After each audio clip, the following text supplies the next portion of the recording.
প্রেম করে পালিয়ে যাওয়ার একটি মেয়ের কাছে বাবার বেদনাদায়ক চিঠি। মারে, শুরুটা কিভাবে করবো বুঝে উঠতে পারছিলাম।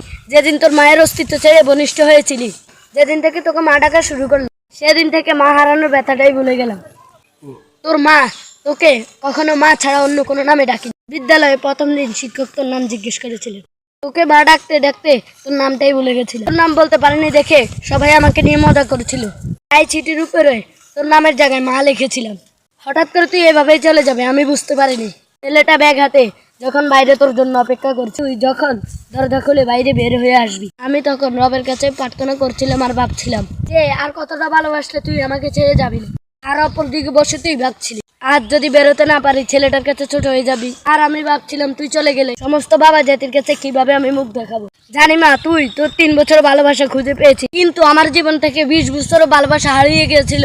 আরে প্রত্যেকটা বাবা জানে রক্ত পানি করে একটা মেয়েকে গড়ে তোলার পর পরের ঘরে চলে যাবে, তারপরেও একটু কৃপণতা থাকে না বাবাদের ভিতরে। বাবাদের ভালোবাসা শামুকের খোলসের মতন মারে। বাবাদের বাইরটা খুব শক্ত হলেও ভিতরটা খুব নরম হয়ে থাকে। সন্তানদের কতটা ভালোবাসে বুঝাতে পারে না সেটা, তবে অনেকটা ভালোবাসতে পারে।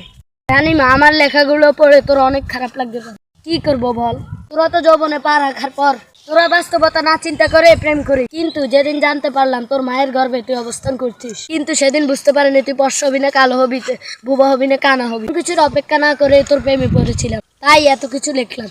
আমি জানি না তোদের সব সন্তানদের বাবাদের কাছে একটাই প্রশ্ন, তারা সন্তানদের ভালো লাগাটা কেন সহজে মানতে চায় না। উত্তরটা তোর গাড়ে তোলা রইল। যেদিন তুই মা হবি সেদিন তুই তো নিজের উত্তরটা পেয়ে যাবি।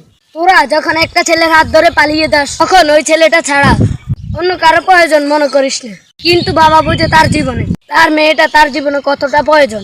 প্রত্যেকটা বাবার একটাই স্বপ্ন থাকে তার মেয়েকে একটা ভালো ছেলের হাতে তুলে দিবে। মা গো, আমি পারলাম না আমার দায়িত্বটা শেষ করতে। হতভাগা বাবাটার উপরে রাগ করিস না।